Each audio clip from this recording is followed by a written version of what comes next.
열린다라고 하는 말이 상당히 중요한 의미가 있어요. 근데 이게 어떤 의미하고도 연결되냐면 변화의 의미하고도 연결이 됩니다. 그러니까 열렸다, 변화되었다. 또 이런 부분들이 있는데 재미있는 건요, 이게 이제 가로막는 게 있다는 거예요. 우리가 변하고 또 응답을 받고 역사가 일어나고 하나님의 인도를 받아가야 되는데 자꾸 우리를 가로막는 것들이 우리 안에 있어서 열리는 것과 변화되는 것과 하나님의 역사가 나타나지 못하는 것들이 많이 있다는 거예요. 첫째가 뭐냐면 전통입니다. 전통. 우리 몸에 배였던 전통, 무시할 수 없는 무시무시한 전통. 그게 뭐냐면 너무너무 다양한 것들인데 목사 입장에서 제가 설명을 드리면 설교할 때 가운 입고 설교해야 되고, 설교할 때 양복 입고 설교해야 되고, 설교할 때 넥타이 메고 설교해야 되고. 틀린 건 아니잖아요. 틀린 건 아니잖아요. 그런데 제가 한국에 있다가 외국에 다니면서 경험했던 것 중에 한 가지가 복장의 문제가 아니라는 사실을 발견한 거예요.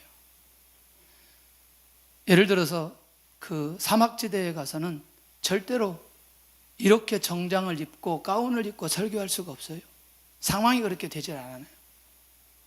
결국 뭐냐, 예배는 내용이 중요한 거지, 설교자 중심이 중요한 거지, 예배자 자신들의 중심이 중요한 거지, 외부적으로 나타나는 형식이 중요하지 않다는 거예요.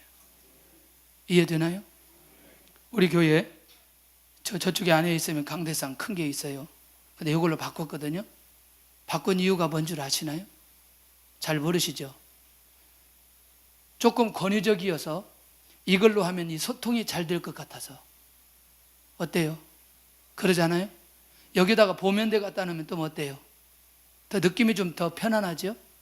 그런데 일반적으로 가졌던 그것들은 좋은 면도 있지만 새로운 하나님의 역사를 막아버릴 수도 있다는 거예요. 아주 단편적인 얘기를 한 거지만 이런 것들이 사실 우리 안에는 너무나 많이 있다는 거예요. 모든 상황을 두 번째는 율법으로 정리해버려요.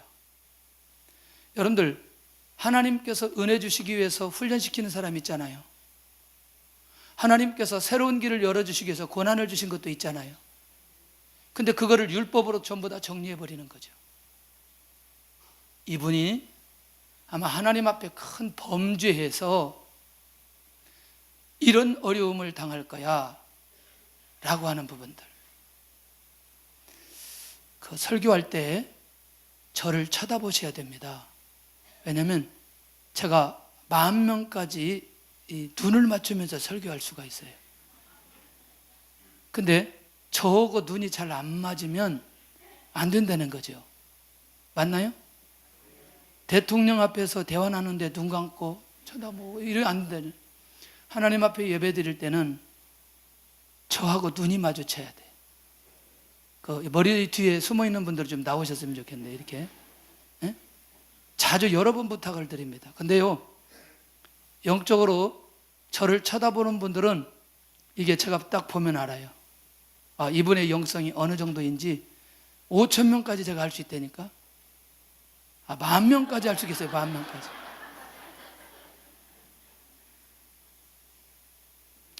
그런데 이 말 굉장히 중요한 말이에요. 왜냐하면 요즘에 교회에 하나님의 은혜를 받고 사모하기 위해서 오는 분들도 있지만 그렇지 않은 분들이 또 있다는 걸 기억하셔야 돼요. 여러분들 조심하셔야 됩니다. 그렇기 때문에. 자, 세 번째는 뭐냐면 모든 것들을 자기 중심으로 다 맞추는 거예요. 하나님의 모든 역사를. 절대로 그렇지 않아요. 절대로 그렇지 않아요. 여러분들, 베드로가 위대해서 성격이 급해서 나서기를 좋아해서 그를 부르신 건 아니란 말이에요. 맞나요? 하나님의 은혜라는 거죠. 주님께서 그에게 은혜를 내려주신 거란 말이죠. 네 번째는요, 이 무시무시한, 요즘에는 많이 정리가 됐는데 신비주의 때문에 하나님의 역사를 가로막는 거예요. 반드시 내가 기도해 봐야 돼요. 반드시 내가 봐야 돼요. 반드시 내가 꿈에 꿈을 꾸어 봐야 돼요. 할렐루야.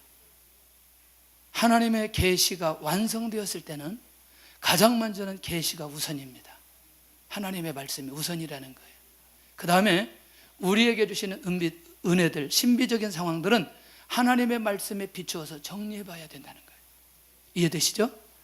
이런 것들 때문에 새로운 하나님의 역사를 놓치게 되고, 그 다음에 우리가 가지고 있는 지식 때문에 하나님의 역사를 막을 수 있다는 거예요. 여러분들, 그 해와달과 범천 사건들 설명이 되겠어요? 안 되잖아요. 예수님 사역 속에 치유의 역사가 일어났던 것들을 과학적으로 증명하기 어렵다는 거예요. 마지막은 뭐냐면 내가 경험 다 해봐야 돼요. 무조건 내가 경험해봐야 돼요. 내가 경험하지 않은 건 절대로 인정할 수가 없어요. 근데 재밌는 건, 여러분들, 우리가 지금까지 응답받고 하나님의 역사가 일어나는 건 우리가 경험한 것만 일어나는 거예요? 아니면 경험하지 않은 것도 일어난 거예요? 경험하지 않은 것들이 더 많이 일어난다는 거죠. 이 말은 뭐냐면 지금까지 나에게 주셨던 은혜보다 이후에 더 많은 은혜가 있을 것이라는 믿음이 생긴다는 거예요. 이해되나요? 그러니까 이것들이 궁극적으로 하나님께서 우리에게 주시려고 하는 것들을 다 막아버린다는 거죠. 자, 그러면 전통주의, 율법주의, 이 부분이 가장 많이 가지고 있는 사람들이 누구였냐면 이스라엘 민족이었어요. 선민들이었다는 거죠. 이게 누구를 통해서 나타나느냐? 베드로를 통해 나타나는데, 하나님의 모든 역사는 이 모든 것을 초월하셨다는 거예요. 그리고 하나님의 말씀도 이 모든 것을 초월하신다는 거예요. 할렐루야. 다른 때도 그러지만 오늘 말씀에 집중하시면 저에게 도움을 주시는 겁니다. 네. 자, 이제 이걸 좀 보고 한꺼번에 좀 정리를 할게요. 자, 첫째는 뭐냐면 주님이 제자들에게 약속해 주셨어요. 뭘 주셨느냐? 온 천하를 주셨어요. 기억하시죠, 이거는? 자, 모든 족속을 주셨어요. 땅끝을 주셨어요. 자, 그러면 온 천하라고 하는 것은 그들이 어떤 비전을 가지고 살아가야 될 것이냐? 두 번째, 모든 족속은 이 복음의 대상이 어떤 족속이 제외되지 않는다는 걸 얘기하고 있고, 땅끝이 뭐냐면 사람이 있는 곳은 어디까지든지 가라는 거죠. 그러면 이 말의 전체의 핵심은 하나님께서 이 땅에 예수 그리스도를 보내주시고 이 복음의 역사를 위해서 예수님을 이 땅에 보내주셨는데, 어떤 나라, 어떤 족속, 어떤 신분, 어떤 사람 구분해서 구원하시지 않는다는 사실을 보여준다는 거죠. 이걸 누구에게 얘기해 주셨느냐? 제자들에게 얘기해 주셨어요. 그러니까 하나님의 말씀에 영적으로 깨어 있으면, 제자들처럼 영적으로 깨어 있으면, 그렇지, 하나님께서는 모든 족속이 구원받고 주님의 제자가 되기를 원한다라는 마음으로 체질화되어야 되는 거예요. 이게 일반적인 거예요. 우리도 그렇게 할 수 있다는 거죠. 그런데 너무너무 재밌는 건, 오늘 누구에 대해서 읽었죠? 우리가 고넬료에 대해서 읽었는데 누구 얘기를 하고 있냐면 베드로 얘기를 하고 있는 거예요.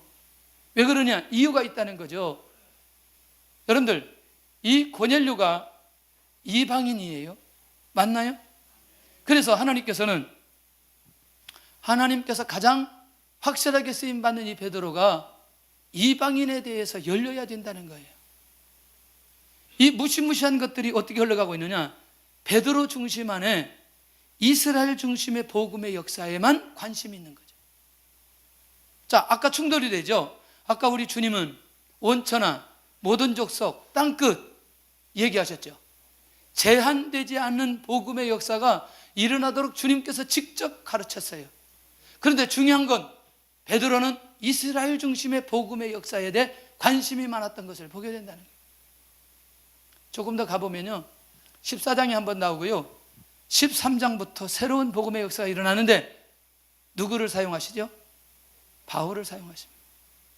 너무너무 놀라웠게도 이방 선교의 로마 복음화, 세계 복음화의 중심적인 역할을 했던 사람이 누구냐면 바울이었어요. 여러분들 고민 한번 해보셔야 돼요. 주님에게 직접 훈련을 받고 3년 동안 이런 엄청난 말씀을 받았던 이 베드로가 이방 선교의 사도가 되어야 되는데, 놀라웠게도 이방 선교에 결정적으로 쓰임 받은 사람이 누구냐? 바울이란 말이죠. 이 차이가 어디 있는지에 대해서 우리가 영적으로 눈을 열어서 좀 깨어 있을 필요가 있다는 거죠. 그러니까 이런 거죠. 하나님께서, 하나님의 계획이 저 이방 그리고 로마 온 세계, 그런데 베드로는 아니 우리는 이스라엘, 유대, 예루살렘 여기에 집중한다면 하나님의 뜻과 맞지 않는다는 얘기죠. 그런 생각 속에 있는 이 베드로에게 오늘 결정적인 고넬료의 사건 하나로 그의 눈을 열리고 있다는 거죠. 그의 눈이 열려가고 있다는 거죠.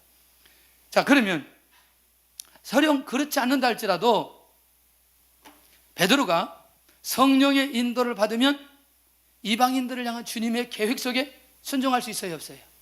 할렐루야. 왜? 어차피 성령의 역사를 경험했고 성령 인도를 받았기 때문에. 두 번째, 그렇게 아니한다 할지라도 아까 지금 두 번째, 주님께서 말씀으로 양육해 할 때에 말씀해 주셨던 그 말씀에 순종만 해도 어디에 갈 수 있어요? 이방인에게 가서 복음 전가할 수 있다는 얘기예요.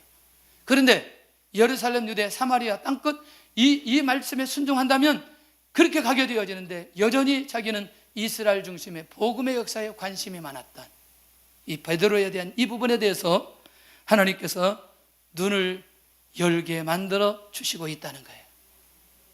그러면 온 천하 만민 모든 족속의 미비전이 베드로가 감당해야 될 부분인데, 자, 이런 상황들이 되니까 하나님께서 베드로에게 뭘 보여주시느냐? 오늘 본문 이후에 환상을 보여주게 하십니다. 환상, 한 그릇이 내려옵니다. 그 안에 4발 가진 짐승, 기는 것, 공중에 나는 것 있고, 너무너무 재밌는 건 베드로가 수용하기 힘든 걸 계속해서 보여줘요. 근데 중요한 건 잡아먹으라는 거죠. 잡아먹어라? 그런데 베드로가 먹어요, 못 먹어요? 안 먹어요. 왜? 궁극적으로 하나님께서는 베드로의 닫혔던 눈을 열게 하도록 하기 위한 하나님의 계획인데, 이 사건을 통해서 너무너무 재미있는 건 내가 속되고 깨끗하지 않다고 계속해서 거절합니다. 몇 번이나? 3번이나. 자, 이걸 누구에게 보여줘요? 환상을 베드로에게 보여줍니다. 자, 이 환상을 보여줘요. 근데 너무너무 재미있는 건 이거 가지고 안 되는 거예요. 왜냐하면 이거는 이제 살짝 베드로에게 환상만 보여주고, 그렇지 아직 이 상황이 무엇인지 베드로가 잘 감을 못 잡는 거예요. 그런데 결정적으로 하나님이 다시 일하시는 게 있다는 거예요. 이 베드로가 더 이상 어디에만 집중하지 못하도록, 예루살렘, 유대만 집중하지 못하도록 새로운 눈을 열게 만드시는데, 그 현장에 누가 있느냐? 고넬료라는 사람이 있다는 거예요. 이 고넬료는 어떤 사람이냐면 이탈리아의 군대 백부장 가이사라 지박에 주둔하면서 결국 로마 황제에 충성해야 되는 사람이라는 거죠. 그러면 고넬료가 어떤 사람이에요? 고넬료가 어떤 사람이에요? 이방인. 할렐루야. 정답이 빨려 나와 버렸어. 그러니까 이제 이게 좀 정리가 되나요? 왜 환상을 보여주고, 왜 그 앞에 고넬료의 사건이 기록이 되어지고, 고넬료의 사건을 통해서 왜 그의 모습 속에 또 다른 하나님의 인도하심이 어디에 있느냐? 봤더니 이미 베드로를 향한 하나님의 계획이 고넬료를 준비시켜 놓고, 고넬료가 선민이 아니라는 사실을 먼저 확인시켜 주는 것을 1절에 확인시켜 주신다는 거죠. 자, 근데 재밌는 건 뭐냐? 이 사람이 어떤 사람이었기에 베드로의 눈을 열어가는데 오늘 이 고넬료가 사용되어지냐는 거죠. 이 고넬료는 경건한 사람이었다는 거예요. 예배 생활이 확실한 백부장이라는 거죠. 할렐루야. 세 번째, 온 집안이 하나님을 경외하더라는 거죠. 온 집안이 어디를 경외한다? 하나님을 경외한다. 그 말은 뭐냐면 가문 전체가 영적으로 하나 되어진 것을 보게 된다는 거죠. 자, 그러면 이제 좀 정리가 되어지죠. 왜 이 고넬료를 사용해서 베드로를 변화시키는데, 고넬료의 무엇 때문에 이런 일들이 진행되어지는지 조금씩 이해할 수 있는 거예요. 환상을 보여주고 사람을 준비해 놓고, 준비된 그 사람이 영적으로 매우 깨어있는 사람인데, 너무너무 중요한 건 백성을 많이 또 구제한 사람이에요.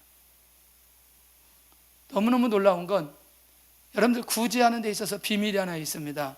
구제는요, 영혼을 사랑하는 마음이 있을 때 구제할 수 있어요. 맞죠? 그러니까 여러분들, 내가 저 사람을, 저 영혼에 대해서 안타까운 마음을 갖는 순간부터 나의 있는 것을 저 사람에게 주어도 아깝지 않은 생각이 있는 거죠. 그러니까 이 고넬료가 어떤 사람이냐? 영혼을 사랑하는 사람이란 말이에요. 그 많은 사람 중에 왜 고넬료를 들어서 베드로의 눈을 열게 만들까? 라고 하는 그 부분에 고넬료에게는 하나님의 놀라운 구원의 역사와 베드로에게는 이방인에게도 하나님의 구원의 역사가 있다는 사실을 알게 하시는 이 엄청난 사건에 고넬료와 이 베드로 사이 이 상황 속에서 하나님이 어떤 일을 진행하는지, 그 상황 속에 고넬료가 어떤 삶을 살았는지에 대해서 고민해 볼 필요가 있다는 것이죠. 오늘도 우리가 사람의 눈을 열어가는데 하나님의 역사를 또 이어가고 나타나고 또 영혼들을 변화시키는 그 일에 우리가 쓰임받으면 어떻겠나? 할렐루야. 우리도 그렇게 쓰임받을 수 있기를 바랍니다. 아멘을 잘 하는데 우리 교회에 와서 변화된 것들이 있어요, 없어요? 열려진 것들이 있어요, 없어요? 엄청나게 열렸죠. 뭐 전도는 전도, 선교면 선교, 뭐 기도면 기도, 뭐 하여튼 다양하게 열린 게 많죠. 예, 아멘 하신 분들은 하여튼 세계적인 복을 받을 줄로 믿고 고넬료처럼 쓰임 받을 줄로 믿습니다. 누구를 만나느냐에 따라 굉장히 중요한 거예요. 우리 형제들도요, 저 때문에 전도 열심히 하기 시작했어요. 할렐루야. 너무너무 감사하잖아요. 왜냐하면 영향을 미쳐야 되잖아요. 전도는 어느 교회에서든지 해야 되니까. 너무너무 놀라운 건 이 고넬료가 항상 기도했다는 거예요. 자, 사람에게는 구제하고 하나님께는 기도하고 하나님의 관계까지도 철저하게 유지한 이 고넬료의 모습을 발견할 수 있다는 거죠. 자, 그러면 고넬료는 하나님과 사람과의 관계를 어떻게 하느냐? 자, 하나님의 관계도 하고 사람의 관계도 잘했다. 경외하고 기도하고, 그리고 사람들은 뭐 하고요? 구제하고. 그러니까 균형 있는 이방인 고넬료. 그래서 그 고넬료를 누가 인정했느냐? 하나님께서 인정했어요. 그런데 하나님께서만 인정하느냐? 사람도 고넬료를 인정하게 되어진 것을 보게 된다는 거죠. 자, 이 정도 되면 고넬료가 이제 어떤 사람인지에 대해서 우리가 조금씩 이해할 수 있어요. 그렇다면 너무너무 재밌는 건 이제 고넬료에게 하나님께서 또다시 누구에게 보여줬던, 베드로에게 보여줬던 그 환상, 동일한 환상은 아니지만 환상이라고 하는 것을 누구에게? 이 고넬료에게 다시 명확하게 보여주는 거예요. 그리고 하나님의 사자가 들어옵니다. 3절 시작. 하루는 제9시쯤 되어 환상 중에 밝히 보매 하나님의 사자가 들어와 이르되 고넬료야 하니. 고넬료야 하니. 자, 드디어 이제 고넬료에 대해서는 하나님이 직접 일하시기 시작했다는 거예요. 그러니까 이 고넬료에 대한 얘기를 들으면서 이제 누가 떠오르기 시작해요? 누가 떠오르기 시작해요? 할렐루야. 베드로가 떠오르기 시작한다면 이미 놀라운 일들이 벌어질 거라는 거예요. 자, 하나님께서 직접 일하시는데 드디어 하나님이 나타나셔서 고넬료를 칭찬하시는 거죠. 뭘 칭찬해요? 구제하고 기도하고. 자, 한번 볼까요? 4절입니다. 시작. 고넬료가 주목하여 보고 두려워 이르되 주여 무슨 일이니까? 천사가 이르되 내 기도와 구제가 하나님 앞에 상달되어 기억하신 바가 되었으니. 고넬료의 삶을 기억하신 하나님. 그러니 이 고넬료의 이런 모습이 도대체 어떤 모습일까? 그러니까 어떻게 고넬료가 이렇게 변화되어지고 여기까지 왔을까? 이 내용이 성경에 기록되지 않았어요. 그런데 성경학자들이 뭐라고 말하냐면 이렇게 말해요. 고넬료의 이런 변화는 성령의 역사로 이렇게 되어졌다. 예루살렘에 있는 사도들의 영향을, 성도들의 영향을 받지 않고 그렇게 성령께서 역사해서 여기까지 왔다. 그런데 놀라웠게도 하나님이 나타나셔서 그의 삶을 기억하신다고 말씀하고 있다는 것입니다. 구제하고 기도하고 하나님과 자기와의 관계이기 때문에 사람들이 다 잊어버리고 누구든지 이 고넬료라는 사람을 인정하기가 쉽지 않는 그것, 그의 삶을 기억하기가 쉽지 않았는데 누구는 다 기억하셨다. 하나님은 기억하셨다. 하나님은 기억하셨다는 거예요. 고넬료의 삶을 기억하신 하나님, 그리고 요바에 있는 베드로를 초청하라. 이 말이 굉장히 충격적입니다, 여러분들. 여러분들이요, 고넬료에게 하나님이 주신 은혜를 그에게 베풀면서 또 한 사람이 새로운 하나님의 역사에 대해서 눈을 열어가야 되는 이 결정적 상황에 대해서 우리는 깊이 있게 묵상하고 하나님의 인도를 받아가야 될 필요가 있다는 거죠. 그래서 베드로의 변화를 위해서 누가 필요했다? 고넬료가 필요했다는 거예요. 그러면 이 10장 1절에서 8절까지 사건이 왜 그렇게 중요했고, 왜 환상 가운데 천사를 보내어서 베드로를 초청하라고 하는 이 내용이 도대체 무엇인가에 대한 영적 감각이 우리 안에 있어야 된다는 거예요. 근데 더 재미있는 건요, 이 고넬료를 부르시고 고넬료를 사용하신 결정적 이유는 그의 기도 생활 때문이에요. 그의 기도 생활 때문이에요. 사람들은 알지 못했어도 하나님은 고넬료의 기도의 생활을 기억하시고 있었다는 것입니다. 내 기도와 구제가 하나님 앞에 상달되어, 두 번째, 고넬료의 구제 때문에. 자, 기도는 하나님께 하고 구제는 누구에게 하고? 사람에게 하는데, 놀라웠게도 하나님께서 그것을 다 받으셨다는 거예요. 하나님께서 받으셨다는 거예요. 그리고 받으실 뿐만 아니라 그것을 하나님께서 기억하신다는 거예요. 혹시 여러분들, 우리의 기도, 우리의 구제, 내 나름대로 지금까지 살아왔는데 그것이 하나님 앞에 상달되고 그것이 하나님 앞에 기억되어지는 내용들이 있다면 정말 복받은 분입니다.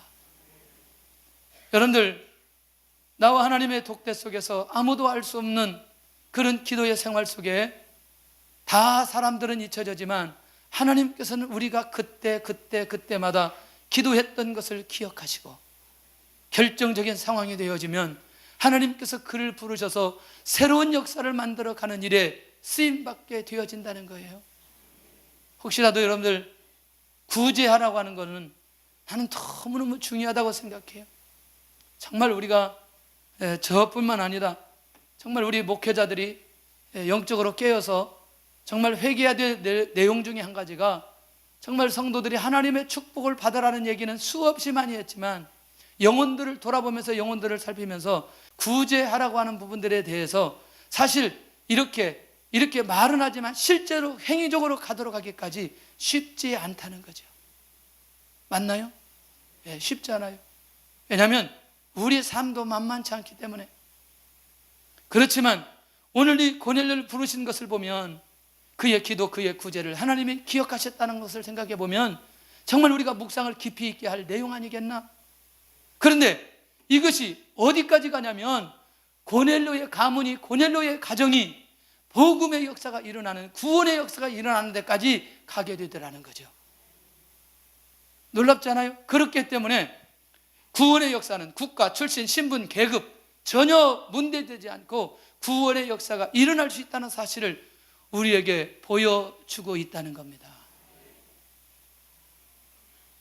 할렐루야. 이 일에 철저히 하나님의 인도를 받아가시기를 바라고, 오늘도 우리의 생각이 저 사람은 이러하기 때문에, 이것 때문에 구원받지 못하고, 저 사람은 이것 때문에 응답받지 못하고, 이것 때문에 이렇게 간다, 이렇게 생각해서는 안 된다는 거죠.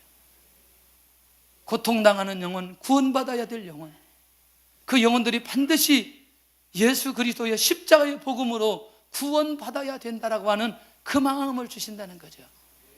할렐루야. 그런 면에서 오늘 이 베드로가 결정적으로 깨달은 이 34절을 이제 우리가 제대로 봐야 된다는 거죠. 33절을 보고 34절을 보겠습니다.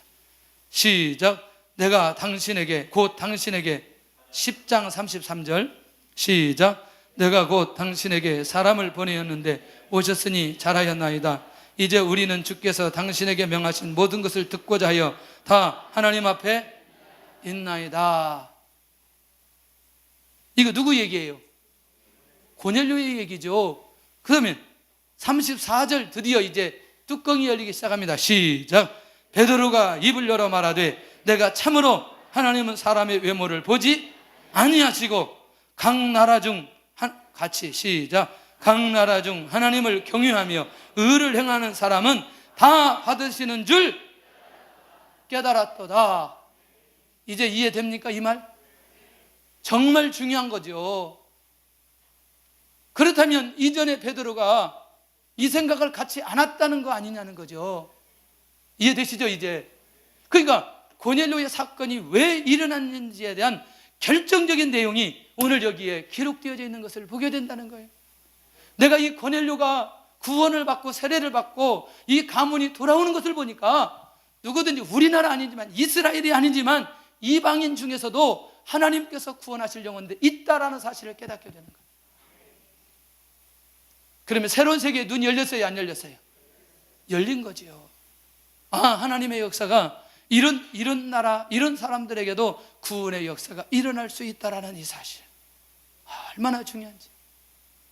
오늘 우리가 정말 어떤 형태로든지 새로운 은혜와 새로운 비전, 새로운 기도의 제목을 주시면 열려져야 될 필요가 있다는 거예요. 한 번도 비행기를 안 탄 사람이 있어요. 열려져야 돼요. 그분 비행기를 타고 선교지 한번 갔다 와봐야 돼요. 나는 절대로 우리 집 외에는 내가 나가본 적이 없다. 회개해야 돼요. 그 사람은. 할렐루야. 내가 꼭 선도로 보라고 하지는 않겠어요. 아니, 나는 비행기는 안 탔는데 나는 배는 타봤습니다. 또 뭐냐면 하나님의 역사가 우리나라에도 있지만 우리 가정에도 있지만 저 나라에도 하나님의 역사가 일어날 수 있다는 거죠. 그런 생각을 우리가 가져야 비행기를 탈 수 있는 믿음이 생긴다니까요. 혹시 나는 비행기를 한 번도 안 타봤다고 하는 사람은 살짝만 손. 너무나 높이 들었어요. 한 분 들었어요. 한 분. 아니, 괜찮아요. 나 정말 비행기 한 번도 안 타봤다. 손 살짝. 한 분밖에 없어요, 우리 교회. 에? 굉장한 교회예요. 나는 그런 비행기 한 번이라도 타봤다. 그거 안 든 거 뭐예요? 안 든 거. 처음에 중국 단기 다닐 때, 이 중국 단기 선교 가게 하는 게 얼마나 어려운지 몰라.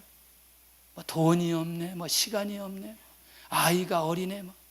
결국에는요, 깐난하게 놓고 간 집사님도 있어요. 하나님께서 갈 때마다 큰 은혜를 내려주시고, 이게 하나님의 인도하심이구나. 그런데요, 저는 그것보다 이 시대에 진짜 중요한 문제를 오늘 적용하는 부분에 정리해 보려고 합니다. 그건 뭐냐면 돈에 대한 부분에 우리가 열려져야 된다. 그리스도인이 가져야 될 물질관이 뭐냐면 소유에 대한 신앙적인 자세가 어떤 거냐. 자, 시작. 우리가 세상에 아무것도 가지고 온 것이 없음에 또한 아무것도 가지고 가지 못하리라. 할렐루야. 아멘 했죠. 아멘 했죠. 열려야 될 것 중에 첫째가 뭐냐면 무소유로 내가 이 땅에 왔다는 거예요. 어머니 뱃속에서 나올 때 통장 들고 나오셨나요? 땅 문서 들고 나오셨어요? 아니라는 거죠. 두 번째, 무소유로 이 땅을 떠난다는 거예요. 할렐루야. 뭘 가지고 가요? 이 땅에 떠나는데 너무너무 중요한 건 현재 있는 것도 내 것이 아니라는 거예요. 왜? 내가 올 때도 무소유로 왔고 갈 때도 무소유로 가는데 현재 있는 것이 어느 정도 내 것이 될 수 있느냐, 이 생각을 우리 안에 반드시 정리해야 된다는 거죠. 이게 열려지는 순간부터 우리는 새로운 세계에 들어가게 된다니까요. 새로운 세계에. 할렐루야. 난 이거 정말 중요하다고 생각해요. 두 번째는요, 현재 상황을 만족하라고 하는 거죠. 디모데전서 6장 8절에 시작. 우리가 먹을 것과 입을 것이 있은즉 족한 줄로 알 것이니라. 아멘. 그럼 뭘 열려야 되느냐? 첫째는 현재 상황에 감사하라는 거예요. 두 번째, 먹을 것과 입을 것이 있다면 족하다. 죄송합니다. 혹시 우리 교회에 입을 게 없어서 교회 못 나오시는 분이 계시면 좀 알려주세요. 우리 제가 어젯밤에 메리아스를 갈아입으려고 메리아스 그 서랍을 딱 열었어요. 열었더니 메리아스가 가득해요. 무슨 생각이 드냐면 이걸 다 입으려면 내가 한 100년 걸리겠다 생각이 들어요. 그리고 그것도 겉에만 있는 것만 자꾸 갈아입지 안에 있는 걸 보니까 아예 색이 바래서 하도 안 입어가지고. 뭐냐면 우리가 입을 것이라고 생각해 보면 너무너무 많이 있는데 중요한 건 뭐냐면 족하다고 생각을 안 한다는 거. 이게 할렐루야. 아멘을 안 하는데 이게 다 이게 느낌이 있기 때문에 아멘을 안 하는 거예요. 근데 우리도 모르게 그것에 대해서 만족하지 않고 살아가는 모습이 훨씬 더 많이 있는 거예요. 요즘에 어렵기 때문에 먹을 것 때문에 어려워하는 사람들도 있겠죠. 갑자기 그런 생각이 들어요. 우리가 보니까 쌀을 굉장히 많이 먹는데 이번 주에 우리 저 2층 본당 현관 입구에 항아리 하나 갖다 놓으려고 해요. 뭐냐면 자기가 기도하다가 좀 쌀을 내가 누구를 섬겨야 되겠다 그러면 그냥 항아리에다 집어다 넣는 거예요. 나는 아니면 20kg를 내가 좀 갖다 놓으면 좋겠다 놓고 필요한 사람 알아서 또 퍼가는 거예요. 내가 먹을 게 없는데 내가 좀 여기서 좀 퍼가는 것도 그게 문제가 아니니까.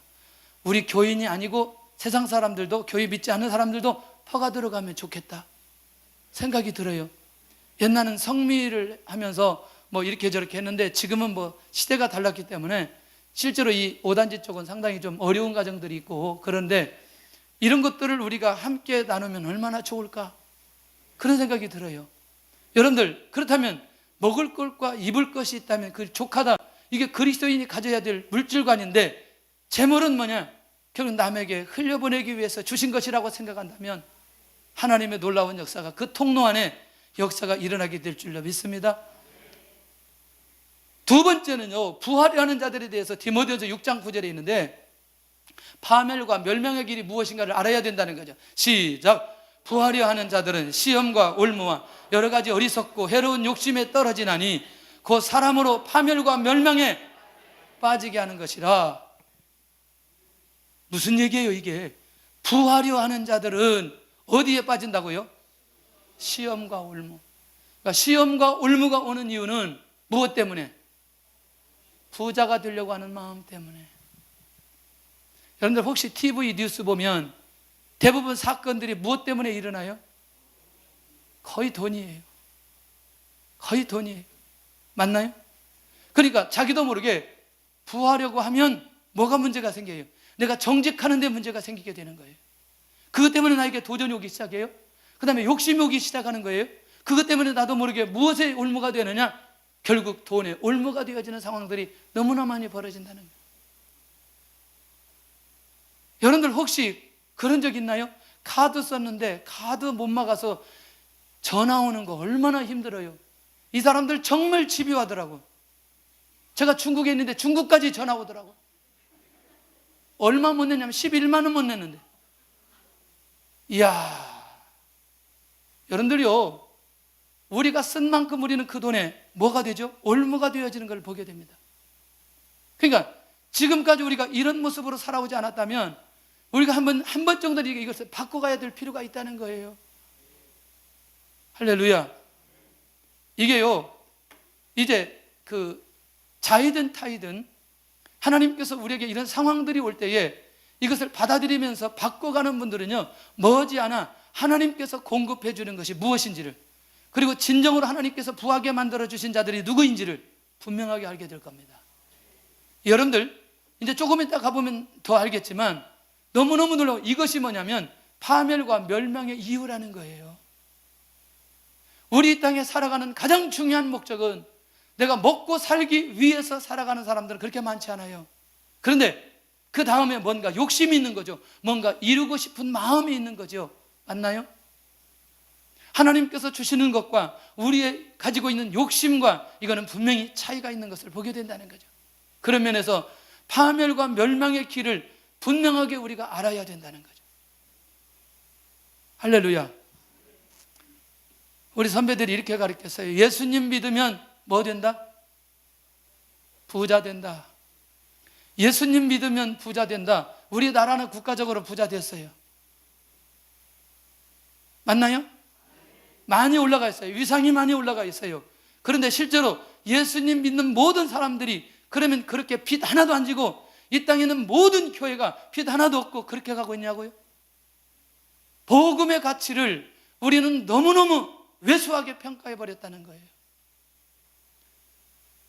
돈하고 비교될 수 없는 영혼, 그것을 영혼의 가치보다 물질의 가치를 더 두어버렸다는 얘기예요. 이건 정말 심각한 거라는 거죠. 그런 면에서 우리가 가지고 있는 이 부하려고 하는 이런 생각들이 성경 본래 이 목적대로 정리를 해본다면 우리도 모르게 많은 마음의 어려움 있는 건 뭐냐? 돈이 안 돌아가니까 어쩔 수 없이 거짓말해야 되고 사기쳐야 되고, 하나님께서 주시는 것과 우리가 찾아가는 것은 반드시 차이가 있다는 거예요.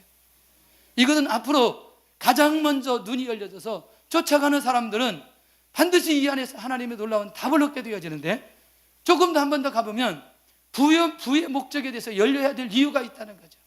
왜 하나님께서 나에게 이렇게 만들어 주실까에 대한 감각이 일어나야 된다는 거죠. 보세요. 돈을 사랑하지 않아야 되는데 디모데전서 6장 10절 시작. 돈을 사랑함이 일만하게 뿌리가 되나니 이것을 탐내는 자들은 미혹을 받아 믿음에서 떠나 많은 근심으로써 자기를 찔렀도다. 자, 돈을 사랑함이 일만하게 뭐가 된다고요? 뿌리가 된다고. 돈을 사랑함이 일만하게 무엇이 된다고? 뿌리가 된다고. 우리 전부 다 무엇을 쫓아가느냐? 돈을 쫓아가는 인생 가운데 사명을 쫓아가고 말씀을 쫓아갈 때에 돈은 따라오게 되어졌다는 사실이에요. 그런데 너무너무 놀라운 사건이에요. 뭐냐? 여기에서 끝나지 않고 돈을 사랑하다 보니까 내가 믿음에서 떠나는 상황이 벌어지는 거예요.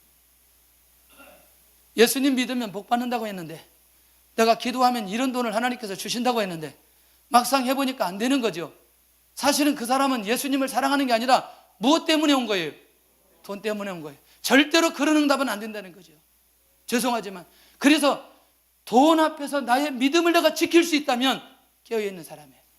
돈 앞에서 자기의 양심을 지킬 수 있다면 깨어있는 사람이에요. 돈 앞에서 자기의 인격을 지킬 수 있다, 놀라운 사람이에요. 이게 얼마나 중요한지 몰라요. 결국에는 돈을 사랑하다가 믿음에서 떠나게 되어지는, 떠나가는 순간부터 얼마나 고통스러운지 몰라요. 이 생각들이 우리가 바뀌어져서 확실하게 열려야 된다고 저는 생각해요. 그렇다면 결국 우리의 믿음까지 공격하는 것이 무엇인가? 우리로 하여금 계속해서 무엇을 사랑하도록? 돈을 사랑하도록. 할렐루야. 이거 굉장히 중요한 얘기인데 여러분들 아멘으로 받으시면 반드시 시간이 지나고 나면 응답이 올 것입니다. 근데요, 잘 안 바뀌어져요. 오랜 시간 동안 우리 안에 자리를 잡았기 때문에, 오랜 시간 사단이 돈을 가지고 나를 이용했기 때문에, 오랜 시간 사단이 나를 돈을 가지고 끌고 다녔기 때문에 이걸 극복한다는 게 정말 어렵습니다, 여러분들. 이런 사람은요, 주머니에 돈 없어도 자유함이 있어요. 오늘 하나님께서 어떻게 나에게 은혜를 베풀어 주실까? 이렇게 가는 거죠. 자유함이 있는 거죠. 그래서 오늘 우리는 재물이 어떻게 쓰임받아야 되고 어떻게 흘러보내야 되는지에 대한 감각들을 우리가 가져야 될 필요가 있다는 거죠. 왜? 하나님께서 반드시 공급해 주는 사람들이 누구인가를 알아야 돼요. 이건 뭐냐면 어려운 이웃에게 흘러보내야 된다는 거예요. 두 번째, 어려운 가정에게 흘러보내야 된다는 거예요. 세 번째는 정말 아픈 형제에게 흘러보내게 되어지면 하나님의 놀라운 역사가 일어나게 되는데, 여러분들 이 재물이라고 하는 것들이 선하게 사용되어질 수 있는데 자칫 잘못하면 우리의 목적이 흔들리다 보면 잘못 사용되어져서 죄를 짓는 가운데까지 가게 된다는 거예요. 여러분들 오해하지 말고 들으시길 바랍니다. 제가 이번에 아프면서 정말 너무너무 성도들의 사랑을 많이 받게 되어졌어요. 샘병원에 입원했는데 가서 계산하려고 보니까 어느 권사님이 계산을 하고 가신 거예요. 그리고 부족할까 봐 현금을 남겨놓고 가셨어요. 이거 참. 이번 주에 주일날 밤에 있다가 월요일날 몸이 안 되겠다, 다시 또 기도원에 갔는데 아내가 여기저기 전화하고 뭐 병원을 어떻게 알아보는 중 갑자기 안수 집사님한테 전화 오더니, 목사님 이번 기회에 그 전체 사모님이랑 검사를 좀 받아야 됩니다. 그러면서 250만 원을 통장으로 입금했어요. 이렇게까지 섬기나? 안수 집사님 한 분은 제가 아프다고 하니까 병원을 다 수배해서 제가 어떻게든지 진찰을 좀 받도록, S병원 그렇게 힘든 거를 그 다음날에 진찰 받도록 다 조치를 해놓고, 장로님 한 부분은 제가 병원에 가는데 저를 인도하고, 그 전날 밤에 우리 안수 집사님 아내가 저한테 찾아오더니, 목사님 내일 병원에 가신다는데 제가 뭐 다른 거 드릴 거 없고 이거 가져가세요. 그러면서 카드를 하나를 주는 거예요. 근데 또 병원에 가는데, 그 다음날 병원에 가는데 권사님 한 분은 차에 타면서 본인이 가서 병원비를 계산한다고, 일부러 가겠다고. 제가 이런 내용들을 쭉 경험하면서, 하나님 이들을 반드시 기억하여 주시옵소서, 은혜를 내려 주시옵소서. 그런데 너무나 많은 위로가 되는 거예요. 그러면 저도 흘려보내야 되지 않겠냐.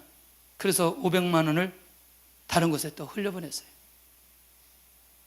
저는 이번 주에 이런 과정을 보면서 이렇게까지 우리 안에서 열려지고, 그리고 끊임없이 기도해주고, 그리고 이렇게 가도록 하는 부분에 대해서 너무너무 감사한 거예요. 지난주에 내일 필리핀 선교 가는데 체제비 없는 청년들을 위해서 오늘 오후에 좀 함께 마음을 모으자고 했는데, 우리 교회 나온 지 얼마 안 된 권찰님이 나가시면서 계좌번호를 부르시는 거예요. 보냈더니 33만 원을 입금하고, 안수 집사님이 나가면서 그러면 저도 그거를 하겠다. 제가 이런 과정들을 보면서 아직은 우리가 좀 미숙하지만 이런 분들이 함께 하면서 이제 교회 전체가 하나님께서 주신 이 재물을 어디에 어떻게 흘려보내야 되는지에 대해서 감각을 갖게 해주는 거예요. 얼마나 감사한지. 여러분들, 우리가 정말 하나님 앞에 양심적으로 생각해 본다면 하나님의 은혜로 여기까지 살아온 거 아니에요? 하나님께서 인도해 주셔서 여기까지 오신 거 아니에요? 그러면 하나님께서 원하는 삶이 무엇인가를 쫓아가야 되는데, 우리도 모르게 그렇게 가지 못하다가 결국 수많은 빚만 지고 힘들고 어려운 상황들이 우리에게 많이 있을 수 있다는 거예요. 나는 개인적으로 우리 성도들 가정의 빚들이 반드시 정리되었으면 좋겠다 생각이 듭니다. 정말 우리가 그 더 이상은 이 물질에 올무되지 않고 자유함이 있으면 좋겠다, 그런 소원하는 마음이 정말 많이 있어요.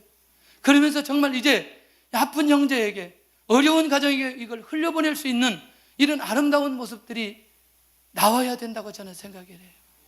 이게 건강한 교회라는 거죠. 여러분들, 고통당하는 이웃에게 이것을 흘려보냈다고 한번 생각해 보세요.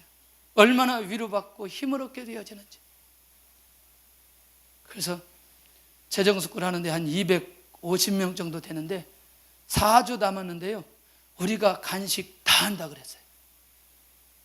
별로 아멘을 안 하는데, 아니 우리 성도들보다 하라는 게 아니라 우리 재정숙을 다니는 분들 우리 모두 다 간식 다 하겠다 그랬더니 거기서 할렐루야 그러더라고요. 우리는 못할 게 뭐 있어. 왜냐하면 어제 간식한 분이 너무나 우리에게 감동을 주어서 그래요. 자기 아내가 암에 걸려서 몸에 다 퍼져가지고 병원에서 이걸 신청해놓고 나오지 못하는데 주변에 있는 동료들이 가서 문안하고 기도하고 격려한 거예요.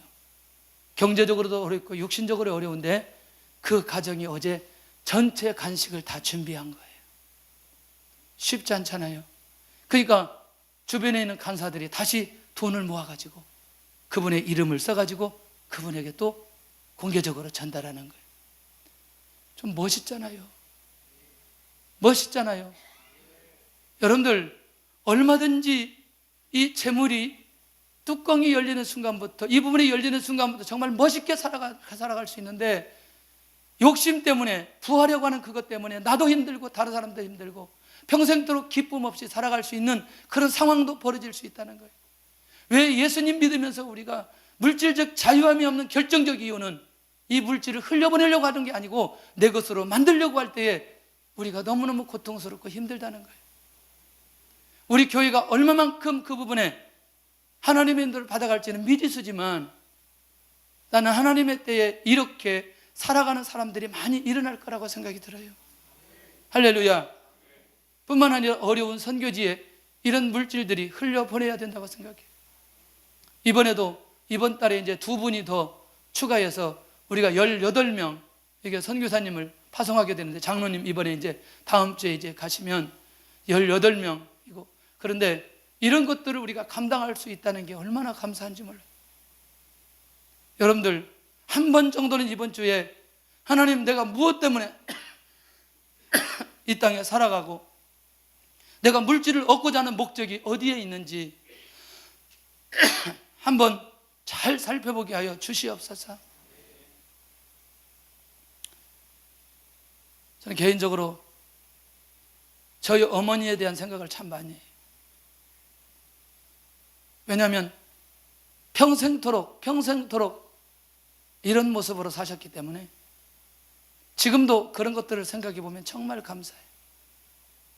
여러분들, 왜 결정적으로 열려야 될 이 부분은 열리지 않는데 결국 다른 것은 계속 기도하면서 쫓아가고 엎드리는데, 중요한 건 이거는 왜 안 열리냐는 거죠. 왜냐하면 이 부분에 대한 우리의 가치관이 정리되지 않으면 안 된다는 거예요. 할렐루야. 중국에 있을 때 임대료가 33만 원, 지금으로 보면 한 6천만 원 정도 되나요? 석 달에 한 번씩 그 비용을 내야 되는 거예요. 쉽지 않아요. 근데 그만큼 마이너스예요. 1년 지나니까 너무너무 스트레스가 돼요. 하나님, 정말 이것 부담이 돼서 안 되겠습니다. 이번에 제가 결단하겠습니다. 이 문제 해결될 때까지 제가 금식하겠습니다. 그리고 집사님 한 분을 불렀어요. 그 집사님은요, 별로 믿음이 없는 분이에요. 왜냐하면 아직도 불을 떼고 있기 때문에. 그 제가 불렀어요. 그래서 토요일 날 저녁에, 집사님, 우리 교회 임대료가 이만큼인데 이만큼 좀 헌신하면 좋겠습니다. 저는 못하겠는데요. 한 달이면 몰라도. 근데 너무나 걱정이 되는 거예요. 임대료보다 내일부터 금식해야 된다는 게 너무나 걱정이 돼요. 제가 금식 잘 못하잖아요. 그래서 어차피 주일날 오전은 금식이고 점심 제가 먹어야 이제 같이 식사들을 하는데 금식. 오후 4시에 예배. 그런데 4시 예배 드는데 여기서 쭉 이렇게 저한테 달려오더니 쪽지를 하나 보냈어요. 그 집사님이 자기가 1년 임대료 책임지겠습니다. 1년 6개월 했다고 그러더라고요. 제가 나온 뒤에도 평생에 기억됩니다. 쉽지 않은 비용이지만 그분이 신앙이 있든 없든 그 물질을 교회의 임대료에 흘려보냈다는 게 정말 감동이 돼요. 제가 교회 밖에 가서 간증할 때 반드시 그분 얘기합니다. 그분이 신앙이 있었든 없었든 그걸 1년 이상 감당했다는 건 쉬운 문제 아니에요. 이해할 수 있나요? 그건 쉬운 문제 아니에요. 1,000만 원도 쉬운 문제가 아니에요. 기억이 되는 거죠. 기억이. 제가 기억되는데 하나님께서 기억되지 않겠나요? 흘러보낼 수 있기를 바랍니다. 이제부터는 우리의 생각이 바뀌어져야 돼요. 그리고 너무나 우리가 물질 때문에 올무되어서는 안 된다고 저는 생각합니다. 열리시기를 바랍니다. 나는 열려 있는가? 나는 어디에 열려 있는가?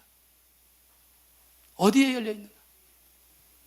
나는 말씀에 열려 있는가? 나는 말씀에 순종하고 있는가? 마지막, 재물에 대한 나의 생각은 어떠한가? 재물에 대한 나의 생각은 어떠한가? 우리 찬양하고 기도하겠습니다.